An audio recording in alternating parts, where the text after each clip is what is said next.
Hello, everyone, and welcome once again to a special edition of Quad Radio as we roll through the preseason and almost into the new season here in 2014. I'm Rodney Tomlin, along with this week, and this time, at least this week, because we've got several interviews coming up this week. It's little man himself. It's Ries Parvin, one of the ATV motocross stars, and it looks like this young man has decided to change hats for the 2014 season, and we're going to talk with him just a little bit about that. Again, a salute to all those great folks that helped make Quad Radio possible in its infancy. Again, Elka Suspension Specialist here in the U.S., our folks over there at the Impact Solutions Group. Again, just want to say thanks to those guys. No paid sponsorships here. Also want to say thanks to our good friends there at Tire Balls Race Rep. Big Pat McGuire is going to be on hand even after the sad things that took place there this winter with the loss of LP, but those are going to be some big changes, and with that, other big changes, including the fact that Tire Balls will not be doing the Tire Balls exchanges like whenever changes, I guess you could say, at the GNCC. If you want to get one of those, you're going to have to go to Santo or either Maxxis or ITP there at the racetrack. Now, Big P will be doing the new tire ball installations and so forth. So, again, just be on the lookout for that. No, there will be a little bit of difference there this year, but Tire Balls and your Tire Balls race rep, Pat McGuire, will be on hand this year at the GNCC there on Vendor Row. Another guy that's going to be on hand at GNCC this year right here is little guy. What's going on? Reese Parvin, man. I mean, you were a little guy at one time, but you're now and not even so little man anymore, man. I've seen some of the recent Facebook post, and I seen you with your quote-unquote best friend, who is a hottie, by the way. And is she? Wow, man, you guys. She looks good, and man, you are looking like wow. And I'm thinking, she's thinking, this ain't little Ries Parvin no more. This is like the man Ries Parvin, dude. What's going on? What's been going on? What's the big change, man? Because I mean, last year you didn't even race. I mean, the history. I'll go over the quick history of it so we can get into the meat of what's going on right now. Reese won the Open. Actually, was a youth rider, right, in the ATV motocross national scene, right? Yep. Yeah. I started on the Apex 90 at CVT senior, and just moved on up 300s, 400s, 300s, where I got the nickname the little guy, and then 400s, then up to 450s. Yeah, and of course you won the C class. You also did very well in Open B, if I'm not mistaken. You won that, and you stepped up to the Open A and Production A class in 2013. But injuries seemed to plague you, buddy, and you didn't have much of a race season last year, huh? No, not at all. I did. I was doing fairly well. I started, the beginning of the season, missed Georgia, even though from what I've heard it was all mud. I missed Georgia. I had mono. Didn't get any training in before the next round at Tennessee, and went to Muddy Creek with still the ending symptoms, as you could say, of mono, and did my best, fought through it. I think I got about a fifth. I wasn't too happy. Then was training. No, I got to Wildcat. Was doing decent. I got, I think, a fourth there in A, and then that's when it happened at Crows Canyon, one of our local tracks. I was training for the next round, and then came up short on a pretty decent-sized triple. Hit, thought something was wrong with my foot, went to the hospital, and it turns out I broke my heel in half. And I had to get 2 screws put through my heel, and it put me out for the season until Loretta's. But injury plagued me again at Loretta's. I was running third, getting ready to pass for second, and I think it was Production A or Open A. And kid popped his chain in front of me. I hit him, and I hit my knee and hurt my tendon in my knee and put me out for the race. Wow.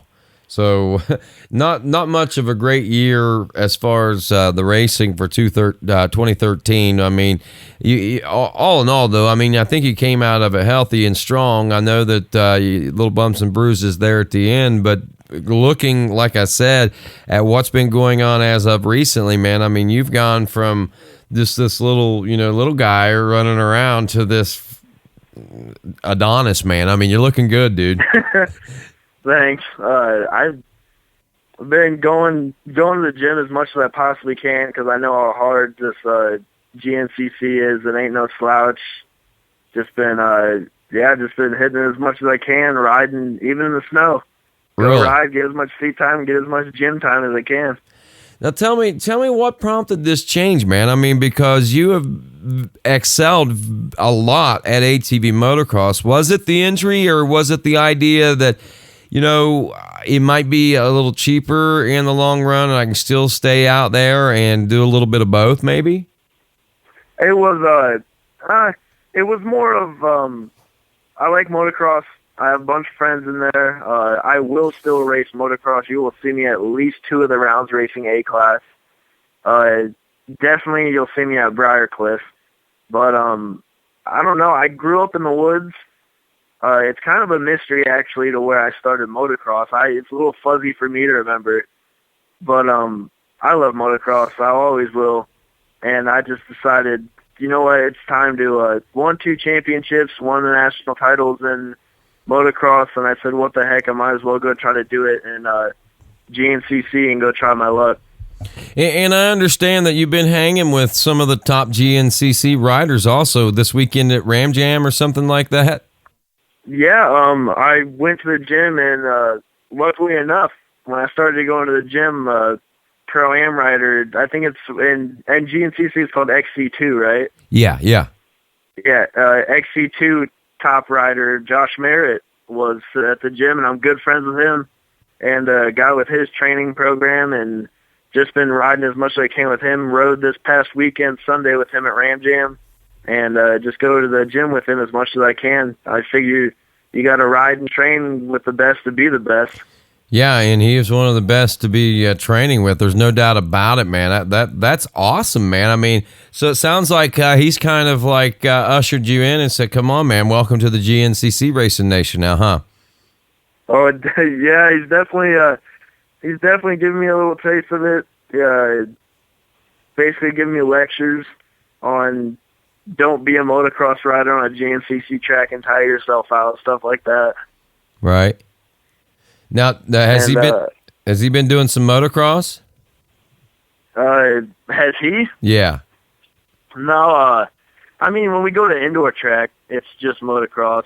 But not that I know of. He hasn't really been doing much motocross. He's been heading down south and training down there. I see. But, yeah, just ride with him and train with him whenever I can. Well, that's pretty cool, man. Have you had a chance to hang with any other GNCC racers by any chance with your association through him? No, just mainly him. Most of the people that he goes out and trains with, he heads south. And I got this job and all this, and my we're struggling right now just to get to the races. Like, we can't make it to round 1. Good thing we have 3 drops. We'll be at round 2. We just can't afford to go south right now. Right. That's completely understandable, man. I mean, it's a tough time for everybody, especially with the way the winter is gone. And that'll give you an extra week to do some more training anyway and get prepared maybe a little bit more physically and mentally. And I'll tell you, honestly, Florida is not a true indication of what GNCC is about. And if you're going to be new at it, it would be really tough on you, man, because you go down there, you tear your hands up, and less than a week or so later, you'd be racing again. It'd be pretty tough on a fella, man. It takes its toll on a lot, even the best of them out there. So probably a good move whenever you're making that transition to GNCC from ATV motocross. And Reese, you mentioned working. You're 19 years old, from what I understand, right? Yep. Yeah. And are you a senior in high school, a junior, or a freshman in college? I'm a senior. You are? I'm a senior in high school, yeah. And from what I understand, you go to school part of a day and actually work the rest of the day. Are you in some sort of a special program there at school, or what? No, I would go to the Portage Lakes Career Center. It's a vocational school, and I went there my junior year for welding, and then half my senior year.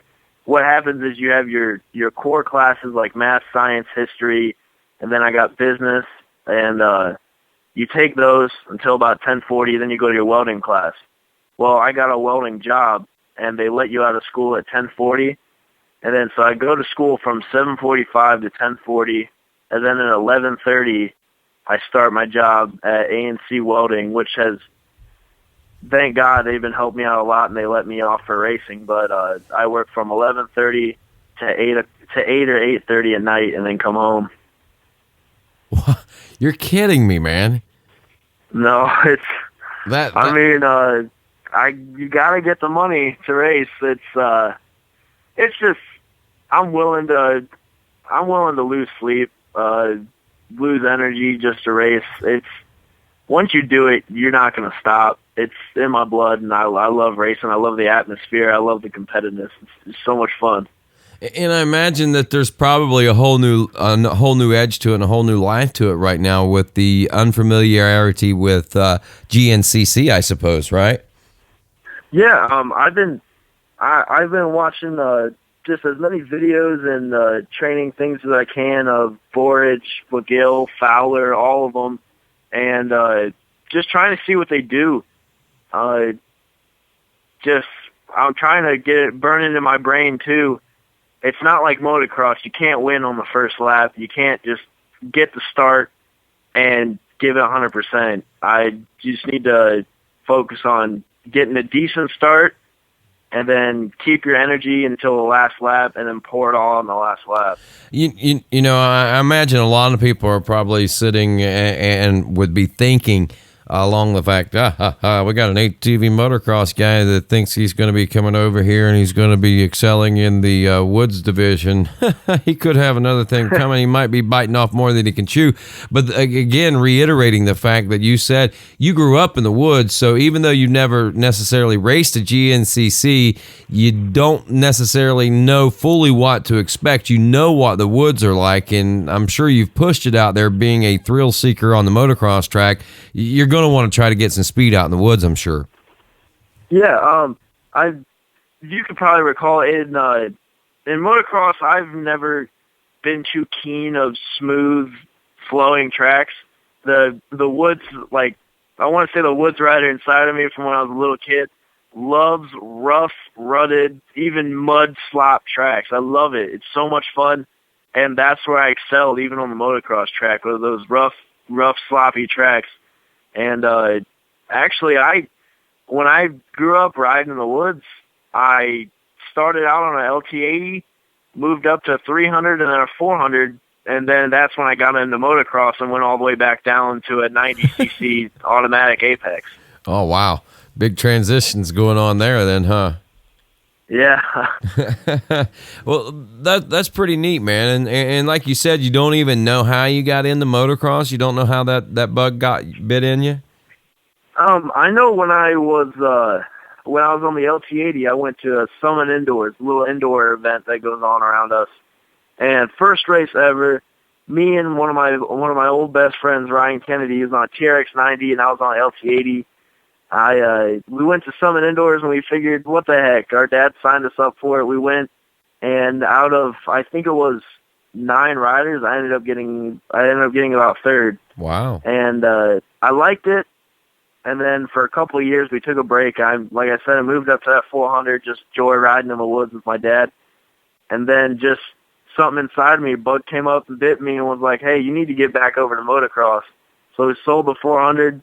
Bought an Apex from, I think it was Connecticut, and had it shipped over. And then I won our local championships my first year racing ever on the Apex, and I was hooked.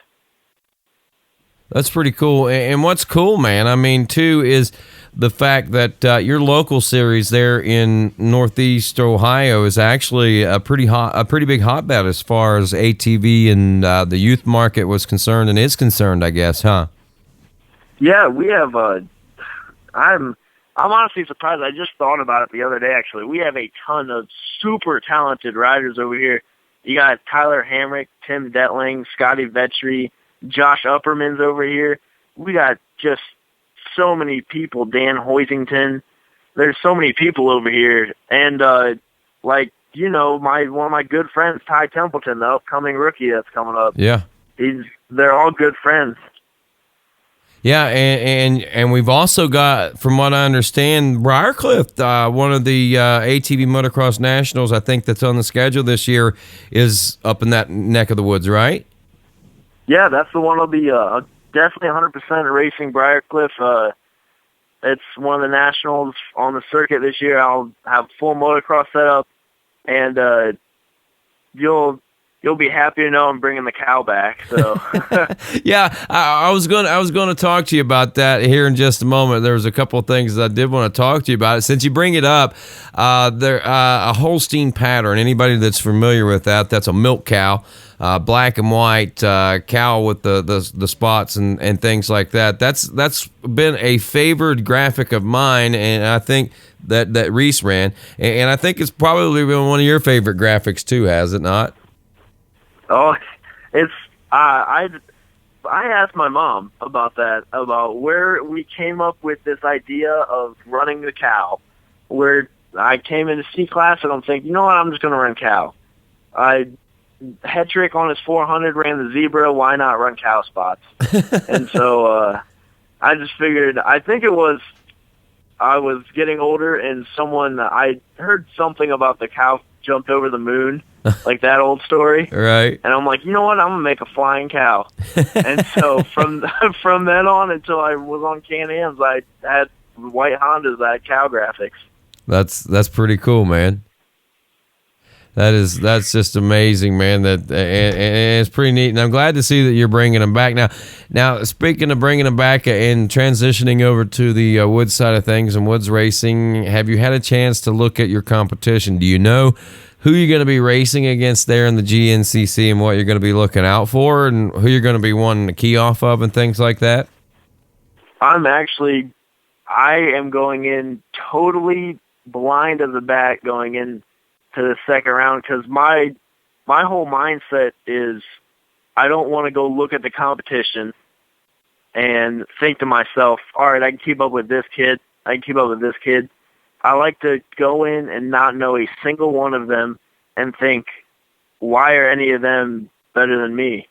And I like to go in, I can beat them. I got this. I don't know any of them, so don't give them the upper hand inside my head. That's not a bad way to look at it, man. I mean, it's really not, and I think it's a pretty neat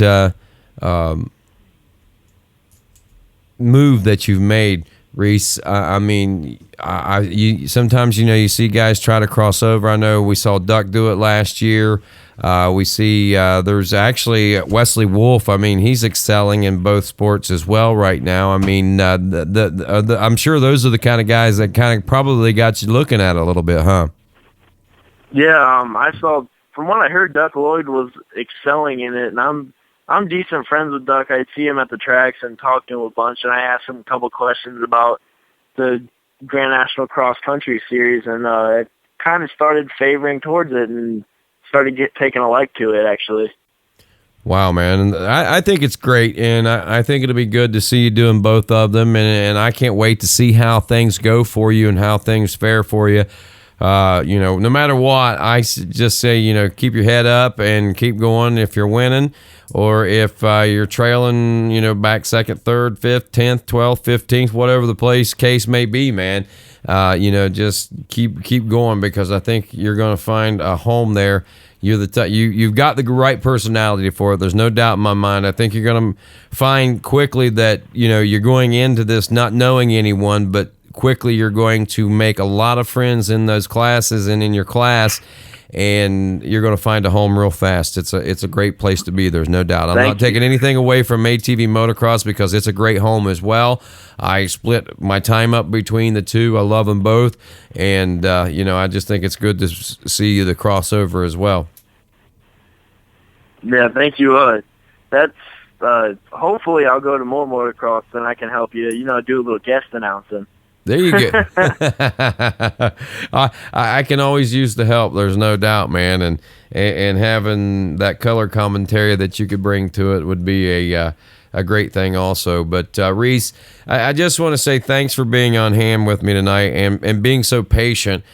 with my busy schedule right now leading into the first round this week, I'm sure you've got your butterflies and your anticipations and anxieties beginning to build yourself. But you still got a week and a half or so to go. I'm less than just a few days away at this point, so it's building pretty good for me, and I appreciate you actually taking the time to work with me and make sure that we got this taken care of, man, because I think you definitely deserve to have the red carpet rolled out to you and welcomed into the GNCC Racing Nation, man, because you're going to be a great brother to have there. Thank you so much. I'm super grateful for the people that actually stuck with me this year. They believe in me of going to GNCC and stuck with me through my injury. One of my most loyal sponsors since my C class is Motocross Vest. They're helped me out so much. Basically the safest thing you can wear as far as chest protectors. I love them. I'm never going to wear anything else. They're awesome. We got the Cool It Thermotech, a new sponsor this year. They're helped me out so much. It's the White family. My buddy Jeremy White and his mom and dad take me into their house whenever needed. I go over there and ride.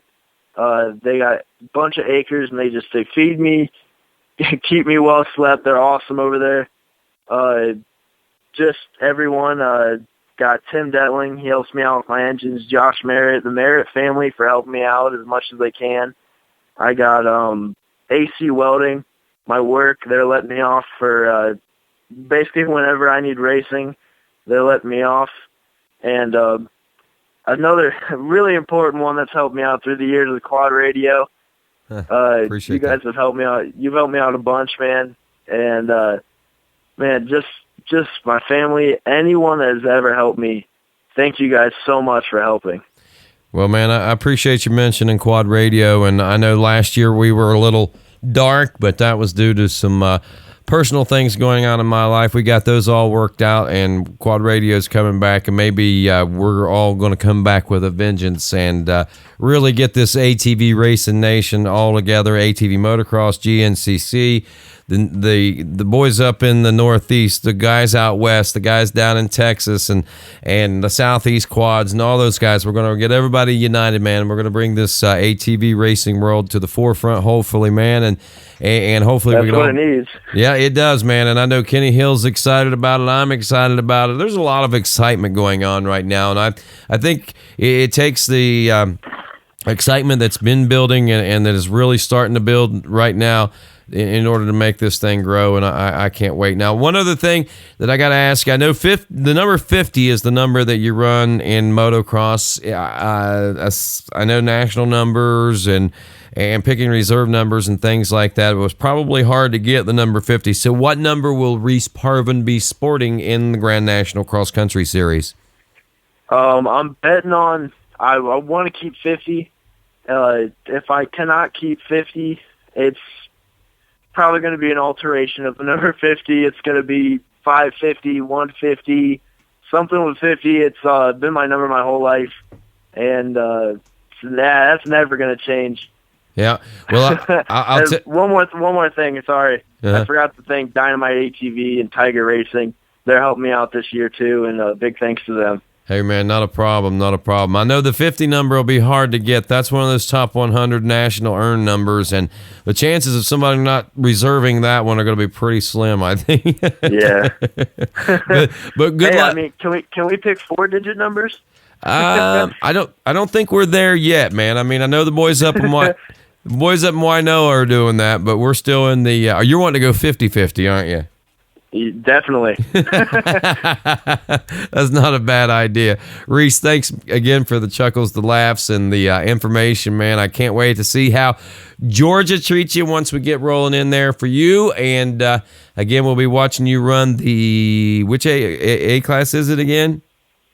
No, I'm going to be running, for the first one at least, I'll be in College B, and if that goes well, I'll move up to College A. Okay. I was going to say, man, an A-class right off the bat, I was thinking, wow, man, that's going to be a pretty big step, but you might be ready for it, man. You never know. I mean, you might be like Duck, man. I mean, Duck grew up in the woods, raced the motocross, and made the switch over to the woods racing, and it might be a natural transition for you. I hope it is, man, because I think that would be awesome. But welcome aboard, man. I can't wait to see how it all works out for you, and thanks again. Thank you so much. That's Ries Parvin. I'm Rodney Tomlin. This is Quad Radio.